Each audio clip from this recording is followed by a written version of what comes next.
हनुमान चालीसा यानी एक नायक को समर्पित 40 छंदों का एक अद्भुत भजन। तो एक ऐसी 40 छंदों की प्रार्थना है जिसे करोड़ों लोग पढ़ते हैं साहस और शक्ति पाने के लिए। पर क्या हम उसे असल में समझते हैं? चलिए आज इसी भक्ति पाठ के सार को, इसकी आत्मा को समझने की कोशिश करते हैं। तो चलिए इसकी गहराइयों में उतरते हैं। सबसे पहले ये समझना जरूरी है कि ये पाठ, ये स्तुति आखिर है क्या? देखिए, चालीसा का मतलब ही है 40। तो ये 40 छंदों का एक भक्ति भजन है और इसे मूल रूप से अवधी भाषा में लिखा गया था, जो कि हिंदी की ही एक बोली है। और इस शक्तिशाली स्तुति को रचा किसने था? इसे लिखा था 16वीं सदी के महान कवि संत तुलसीदास जी ने। जी हाँ, वही जिन्होंने रामचरितमानस भी लिखी थी। तो आप समझ सकते हैं कि ये पाठ कितना गहरा और महत्वपूर्ण है। अच्छा, अब जब हम पाठ के बारे में थोड़ा जान गए हैं, तो चलिए उसके नायक पर ध्यान देते हैं।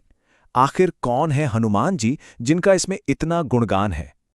चालीसा की एक लाइन ही उनके चरित्र का पूरा सार बता देती है। महावीर विक्रम बजरंगी, कुमति निवार सुमति के संगी। इसका मतलब वो महान वीर हैं, वज्र जैसे शरीर वाले हैं, और जानते हैं क्या करते हैं?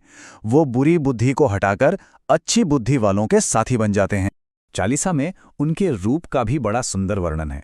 कहा गया है, कंचन बरन बिराज सुबेसा, कानन कुंडल कुंचित केसा। यानी उनका शरीर सोने की तरह चमकता है, कानों में सुंदर कुंडल हैं और बाल घुंघराले हैं।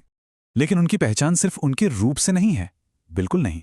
चालीसा उनके गुणों का बखान करती है। उनमें अपार शक्ति है, गजब का ज्ञान और सदाचार है, अटूट विनम्रता है, और सबसे बढ़कर भगवान राम के लिए एक निस्वार्थ और गहरी भक्ति। और हाँ, उनकी एक और कमाल की क्षमता थी, अपना रूप बदलने की। मतलब जब उन्हें चुपके से लंका में जाना था तो उन्होंने सूक्ष्म रूप ले लिया, एकदम छोटा सा।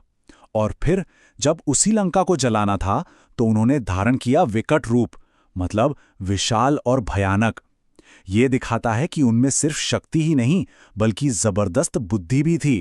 तो चलिए अब आगे बढ़ते हैं और देखते हैं कि चालीसा में उनके किन महान बल्कि अविश्वसनीय कार्यों का वर्णन मिलता है। उनके सबसे प्रसिद्ध कारनामों में से एक, सोचिए, एक ही छलांग में पूरे के पूरे विशाल समुद्र को पार कर जाना। और ये उन्होंने क्यों किया? माता सीता को खोजने के लिए, जिनका रावण ने अपहरण कर लिया था। एक और बड़ी दिलचस्प कहानी उनके बचपन की है, जब उन्होंने उगते हुए सूरज को कोई मीठा फल समझ लिया और उसे निगलने के लिए दौड़ पड़े। ये घटना बताती है कि उनमें बचपन से ही कितनी दिव्य शक्तियां थीं। और शायद सबसे यादगार कहानी तो संजीवनी बूटी की है। जब लक्ष्मण जी युद्ध में मूर्छित हो गए तो हनुमान जी को हिमालय से संजीवनी बूटी लाने भेजा गया। अब हुआ ये कि वो बूटी पहचान नहीं पाए, तो उन्होंने क्या किया? समय बर्बाद किए बिना वो पूरा का पूरा पर्वत ही उठा लाए। ये उनकी कर्तव्य निष्ठा और अद्भुत शक्ति का सबसे बड़ा प्रतीक है। तो चालीसा सिर्फ हनुमान जी की कहानी नहीं है, ये उससे कहीं ज्यादा है। चलिए अब ये समझते हैं कि भक्त इसे पढ़ते क्यों हैं, इसका उद्देश्य क्या है। देखिए, भक्तों के लिए चालीसा सिर्फ एक कथा नहीं है, बल्कि ये गहन आध्यात्मिक ऊर्जा का एक स्रोत है। ऐसा माना जाता है कि इसका पाठ करने से एक पॉजिटिव एनर्जी, एक सकारात्मक ऊर्जा का संचार होता है।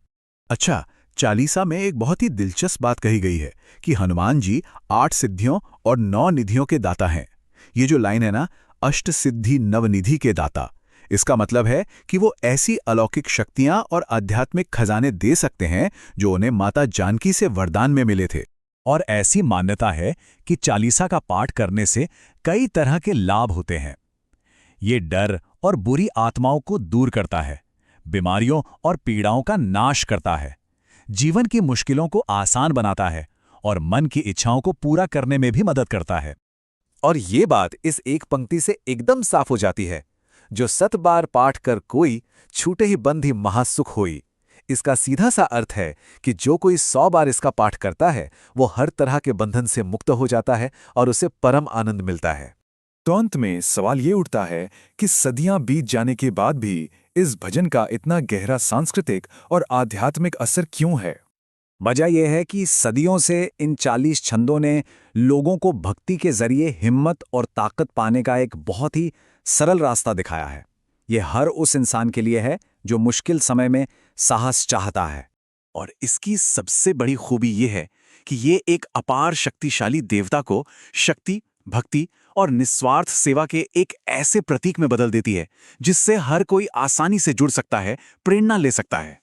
तो ये सोचने वाली बात है ना, कि आखिर भक्ति की एक प्राचीन कहानी को आज के जमाने में इतनी शक्ति और प्रासंगिकता कहां से मिलती है। इस पर विचार जरूर कीजिएगा।